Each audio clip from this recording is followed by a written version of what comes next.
इतना कर लीजिए, सेहतमंद रहेंगे। हमारी जिंदगी आदतों में बंधी हुई है। सांस लेना, भोजन करना, बैठना या आराम करना, ये सभी आदतें ही हैं। इनमें जरा सी गड़बड़ी बड़ी परेशानी खड़ी कर सकती है, लेकिन इन गड़बड़ियों को बड़ी ही आसानी से सुधारा भी जा सकता है। सांस लेना, सांस लेने को कोई भी काम नहीं मानता, ना ही कोई इसके तरीके पर ध्यान देता है। इसलिए हम सांस लेने में गलती करते हैं जो भारी पड़ सकती है। ज्यादातर वक्त हम नाक से सांस लेते हैं। यह धूल और दूसरी चीजों को शरीर के अंदर जाने से रोकती है। नाक साइनस से जुड़ी होती है, जो हवा के भंवर से नाइट्रिक ऑक्साइड बनाते हैं। वही नाइट्रिक ऑक्साइड जो बैक्टीरिया और वायरस को मारता है। यह सांस की नली में रक्त धमनियों को आराम भी पहुंचाता है, ताकि खून में ज्यादा ऑक्सीजन जाए। मुंह से सांस लेने की तुलना में नाक से सांस लेने में 50% अधिक वायु प्रतिरोध पैदा होता है। यह एक तरह से आपके दिल और फेफड़ों के लिए उम्दा कसरत भी है। नाक से सांस लेने पर आप 20% तक ज्यादा ऑक्सीजन लेते हैं। इससे दिमाग भी तेजी से काम करता है। नाक से सांस लेने पर हमारी याददाश्त बेहतर बनी रहती है। हालांकि ज्यादातर लोग नाक से सांस लेने के फायदे नहीं उठा पाते। एक अनुमान के मुताबिक 50% से ज्यादा बच्चे और 61% से ज्यादा वयस्क अमूमन मुंह से सांस लेते हैं। इसलिए वे सांस की बदबू, कम नींद, किसी चीज को सीखने में दिक्कत, दांत झड़ने जैसे समस्याओं के शिकार हो जाते हैं। मुंह से सांस लेने पर जबड़ों की बनावट भी बिगड़ती है, लेकिन जरा सी सावधानी से इस दिक्कत को दूर किया जा सकता है। अगर आप अनजाने में ही मुंह से सांस लेने लगते हैं तो अपना ध्यान इस तरफ दिलाने के लिए अलार्म सेट कर सकते हैं। इस पर भी बात न बने तो रात में मुंह पर टेप लगाकर सोने का अभ्यास करें। हालांकि यह तरीका बहुत कामयाब साबित नहीं हुआ है। जहां तक सांस की रफ्तार का सवाल है, तो सुकून में आप 1 मिनट में 6 दफा सांस ले सकते हैं। इससे रक्त की धमनियां चौड़ी होती हैं और दिल की गति भी नियंत्रित रहती है। लंबी लेकिन धीमी सांस छोड़ने पर धमनी उत्तेजित होती है। इससे खाना आसानी से पचता है। धीरे धीरे सांस लेना आपको चेतना के नए धरातल पर ले जाएगा। गुनगुनाना भी फायदेमंद हो सकता है। इससे साइनस में हवा का घुमाव बढ़ता है, जिससे शरीर में नाइट्रिक ऑक्साइड 15 गुना बढ़ जाता है। यह दिल की धमनियों के लिए बेहद फायदेमंद है। ठीक से कैसे बैठा जाता है यह सभी जानते हैं, लेकिन अमल बहुत कम लोग करते हैं। हम यह जानते हैं कि आगे झुककर या पैरों को क्रॉस करके नहीं बैठना चाहिए। शरीर का पिछला हिस्सा कुर्सी के आखिर तक सटा रहे, पांव जमीन छुएं। अगर आप अपने जाने हुए सही तरीके से बैठ रहे हैं तो भी लंबे वक्त तक बैठना शायद मुमकिन न हो। दरअसल बैठने से पैदा होने वाली दिक्कतों को नए किस्म की स्मोकिंग कहा जा रहा है, जिससे दिल की बीमारी, डायबिटीज और यहां तक कि कैंसर भी हो सकता है। 1953 में बैठने के तरीकों पर एक सर्वे किया गया था। इसमें दुनिया भर में बैठने के लिए अपनाए गए 100 अलग अलग तरीकों को शामिल किया गया। ये तरीके 480 जगहों की संस्कृतियों में प्रचलित थे। बैठने के सबसे आम तरीके थे जमीन पर क्रॉस लेग्ड, घुटने मोड़कर और पालथी मारकर। पश्चिमी संस्कृति में छोटे बच्चे भी ऐसे ही बैठते हैं, लेकिन पश्चिम के लोग कम उम्र से कुर्सी का इस्तेमाल भी शुरू कर देते हैं। यहां तक कि बच्चों को स्कूल में भी सीट पर बैठने के लिए प्रेरित किया जाता है। कुर्सियों के लिए इस जुनून के साथ एक दिक्कत यह है कि उस पर बैठे हुए आदमी को इतना आराम मिलता है कि वह लगभग सुस्त हो जाता है। कुर्सियों के साथ एक और समस्या यह है कि रीढ़ की हड्डी पर बुरा असर पड़ता है।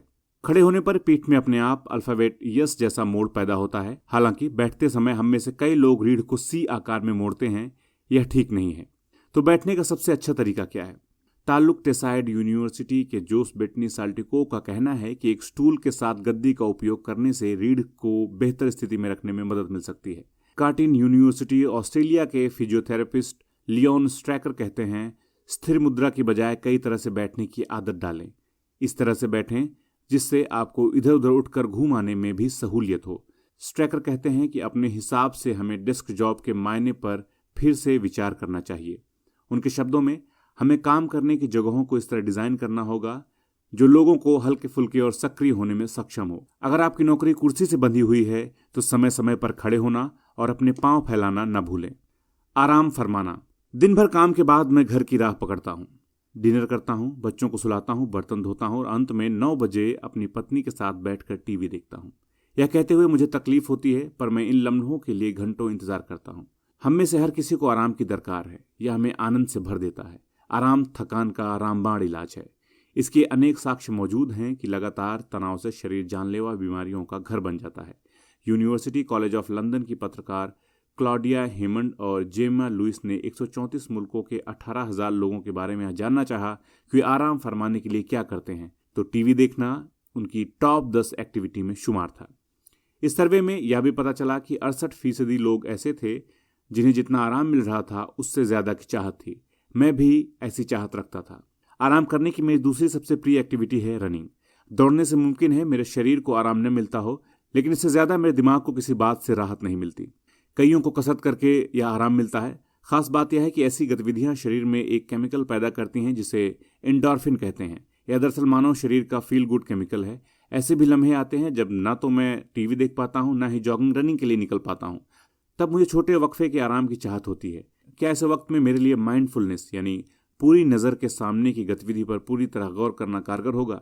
मिसाल के लिए मैं बड़े ध्यान से बस का इंतजार करता हूँ। आसपास की हर चीज़ देखते, सुनते, सूंघते हुए मुझे इससे राहत मिलती है और थोड़ी चिढ़ भी होती है। अगर मुझे इससे ज़्यादा आराम चाहिए तो यकीनन और ज़्यादा काम करना होगा। भोजन करना। हम क्या खाएं यह बताने के लिए हम तक लगातार सूचनाएं आती रहती हैं, लेकिन कैसे खाएं यह बात रह जाती है। सच यह है कि हम कैसे खाते हैं इसका भी हमारी कमर की मोटाई और सेहत पर असर पड़ सकता है। अक्सर लोग रात को अधिक खाना खाते हैं, लेकिन हमें अपनी इस आदत पर फिर से सोचना चाहिए। हमारा शरीर इंसुलिन को लेकर सुबह के वक्त ज़्यादा संवेदनशील रहता है। इसका मतलब यह है कि इस वक्त भोजन के बाद ग्लूकोज हमारे शरीर में शाम की तुलना में सुबह के घंटों में ज़्यादा तेजी से टूटता है। नतीजतन आपको डायबिटीज़ का खतरा कम होगा। यह आंत और पाचन के लिहाज से भी अच्छा है। भोजन का वक्त बदलकर भी आप अपने शरीर के लिए अच्छे नतीजे हासिल कर सकते हैं। मिसाल के लिए तय वक्त से 90 मिनट की देरी से सुबह का नाश्ता और रात का भोजन 1.5 घंटा पहले लेकर लोगों ने अपना मोटापा 10 हफ्ते में कम कर लिया। आप कितनी जल्दी खाना खाते हैं इससे भी फर्क पड़ता है। हर निवाले को 100 दफा चबाना बहुत ज्यादा होगा, लेकिन अगर आप धीरे धीरे खाते हैं तो कम खाते हैं। बेहद खाऊ लोगों पर रिसर्च करने वाली इंदिरा पॉल ग्रैनियल कहती हैं, खाते वक्त आप अपने भोजन पर फोकस रखिए। खाने बैठिए तो ध्यान भटकाने वाले हर चीज मसलन कंप्यूटर या मोबाइल से मुंह मोड़ लीजिए। ज्यादा फाइबर की मात्रा वाली चीजें खाइए, इन्हें चबाने की ज्यादा दरकार होती है। ऐसे भोजन परोसिए जिन्हें काटने के लिए आपको छुरी कांटे को हर कौर के बाद उठाना पड़े।